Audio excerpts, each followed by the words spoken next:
CTS 시청자 여러분 안녕하십니까? 저는 옥동중앙교회를 섬기는 조성현 목사입니다. 오늘은 요한 1서 4장 20절과 21절 말씀을 통해 은혜를 나누고자 합니다. 누구든지 하나님을 사랑하노라 하고 그 형제를 미워하면 이는 거짓말하는 자니 보는 바 그 형제를 사랑하지 아니하는 자는 보지 못하는 바 하나님을 사랑할 수 없느니라. 우리가 이 계명을 주께 받았나니 하나님을 사랑하는 자는 또한 그 형제를 사랑하는지라. 공부를 하면서 사랑의 정의에 대하여 생각을 해보는 시간을 가진 적이 있습니다. 여러분들은 사랑이라는 단어를 어떻게 풀이하십니까? 과거 사랑이라는 명제를 놓고 그것의 뒷말을 잇는 것이 유행한 적이 있습니다. 더 나아가서 이것이 자녀 교육과 연관이 되면서 사랑받고 자란 아이는 이라는 말이 유행을 한 적도 있습니다. 오늘은 사랑의 정의를 인간 세계 질서에서 보지 않고 하나님을 사랑하기 위해 우리가 알아야 하는 신앙의 시점에서 사랑을 성경의 말씀을 통해 함께 묵상하고 더 나아가 하나님의 말씀을 따라 하나님을 사랑할 수 있는 성숙한 신앙인의 모습을 찾고자 합니다. 오늘 성경은 우리에게 하나님을 사랑하고 있습니까? 라고 묻고 있습니다. 더 나아가 당신이 하나님을 사랑한다는 증거는 무엇입니까? 라고 묻고 있습니다. 우리는 당연하게 하나님을 사랑한다라고 하는데 오늘 말씀은 그 증거가 합당해야 한다라고 말하고 있는 것입니다. 오늘 말씀은 우리에게 하나님을 사랑하는 증거를 이웃을 사랑하는 것이라고 정의합니다. 결국 하나님을 사랑한다라는 말을 하기 위해서는 이웃에 대한 사랑이 증명돼야 한다는 것입니다. 그럼 이웃에 대하여 다시 생각해 보겠습니다. 이웃은 누구입니까? 제가 생각하는 이웃은 나를 포함한 다른 사람, 여러분들을 말합니다. 결국 성경이 제시하는 이웃 사랑에 대한 시작점은 자신이어야 한다는 것입니다. 교회에 다니고 있는 많은 신앙인들은 자신의 삶에 무책임한 경우가 있습니다.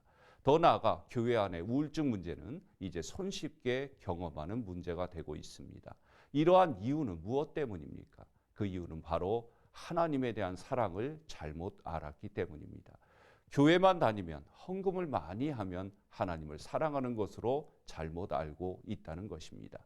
그러기에 오늘 말씀이 우리에게 말씀하시는 의미는 다시 우리의 삶에서 재조명되어야 합니다. 상담학에서는 자존감이라는 단어를 매우 중요하게 생각합니다. 저는 이 단어가 나를 사랑하는 것이라고 정의하고 있습니다. 또한 이 단어가 오늘 말씀에 하나님을 사랑하는 증거라고 생각합니다. 사랑하는 CTS 시청자 여러분, 하나님의 말씀은 절대적 기준이어야 합니다. 나의 생각과 기준으로 바뀔 수 있는 것이 되어서는 안 됩니다. 그러기에 오늘 말씀을 통해 우리는 하나님의 음성을 들어야 합니다. 하나님은 하나님을 사랑하는 것에 대한 증거로 우리 자신을 사랑하고 그 사랑을 다른 사람에게 확대하라라고 말씀하고 계십니다. 그러기에 여러분 자신은 사랑할 수 있는 방법을 찾아야 합니다. 하나님을 사랑할 수 있길 위해서 말입니다. 그럼 우리 자신을 사랑할 수 있는 방법은 무엇입니까? 이를 위해 성경이 제시하는 두 가지 방법을 생각해 보겠습니다. 성경이 제시하는 나를 사랑하는 방법은 첫째, 하나님을 인정하는 것입니다. 이는 하나님이 나를 사랑하고 나를 인정하셨기 때문입니다. 둘째, 성령님의 함께하심을 구해야 합니다. 부족하고 해결이 안 되는 사건과 환경에 하나님이 함께하여 주실 것이기 때문입니다.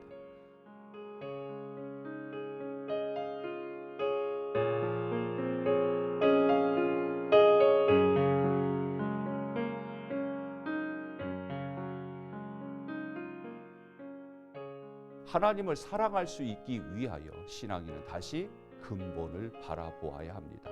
나를 사랑하시고 나를 선택하시고 나를 사역자로 삼으신 하나님의 뜻을 이루기 위해서 저와 여러분들이 이웃에 대한 사랑을 이루어야 하는 것입니다. 이것이 하나님의 명령이며 이것이 현 시대와 교회와 사회나 우리를 향한 하나님의 기준입니다.